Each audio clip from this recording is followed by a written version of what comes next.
শোণিতপুৰ জিলাৰ জামুগুৰিহাটৰ ভিন্ন স্থানত ৰাস মহোৎসৱ অনুষ্ঠিত হ'ব। জামুগুৰিহাটৰ চেঁচা সত্ৰৰ ৰাস মহোৎসৱৰ শেষ আখৰাত ব্যস্ত অঞ্চলটোৰ জীয়ৰী বোৱাৰীসকল। ৰাস মহোৎসৱ উপলক্ষে বিগত 20 দিন ধৰি গাঁওখনত আখৰা চলি আছিল।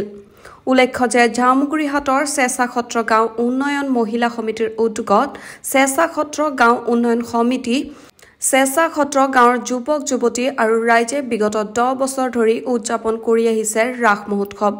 অহা 18 নৱেম্বৰত বৰ্ণাঢ্য কাৰ্যসূচীৰে চেঁচা সত্ৰ নামঘৰৰ প্ৰাংগণত ৰাস উদযাপন কৰাৰ কথা সদৰি কৰে চেঁচা সত্ৰ উদযাপন সমিতিয়ে।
देखो देखो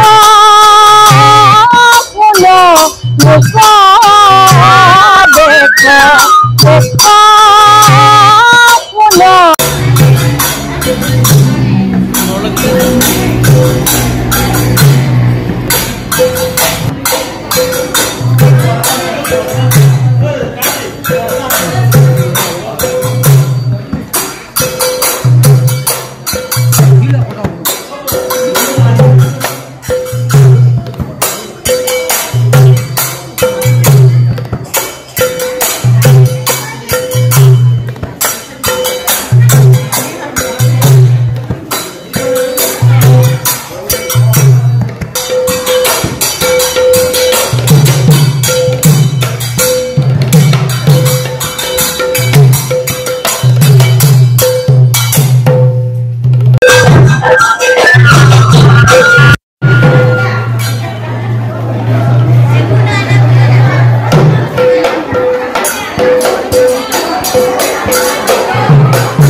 মাজতে আমি সমূহ অসমবাসী ৰাইজলৈ আমাৰ ৰাস উদযাপন সমিতিৰ তৰফৰ পৰা আন্তৰিক সেৱা জনাইছোঁ।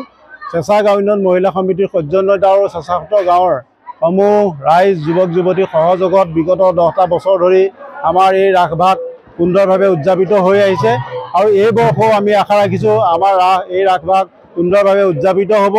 আমি এই অঞ্চলৰ জাতি বৰ্ণ ধৰ্ম নিৰ্বিশেষে সকলো ৰাইজক একত্ৰিত কৰি আমাৰ ৰাসভাগ উদযাপন কৰোঁ। এই বৰ্ষও ইয়াৰ ব্যতিক্ৰম নহয়। আমাৰ এই ৰাসভাগত সকলো ৰাইজ জড়িত হয় আৰু আমি আশা ৰাখিছোঁ বিগত বৰ্ষবোৰৰ দৰে এই বৰ্ষ আমাৰ এই ৰাসভাগ সুন্দৰভাৱে উদযাপিত হ'ব। আমি সেয়ে সকলো অসমবাসী ৰাইজক আমাৰ অহা 18 নৱেম্বৰ 2-1 তাৰিখে যি এই নামঘৰ প্ৰাংগণত যি ৰাস উদযাপিত হ'ব সকলো ৰাইজৰে সহায় সহযোগিতা আৰু উপস্থিতি কামনা কৰিছোঁ। ধন্যবাদ। জামুগুৰি হাটৰ পৰা প্ৰাণ শংকৰ ভূঞাৰ report, news desk, news 2 Assam.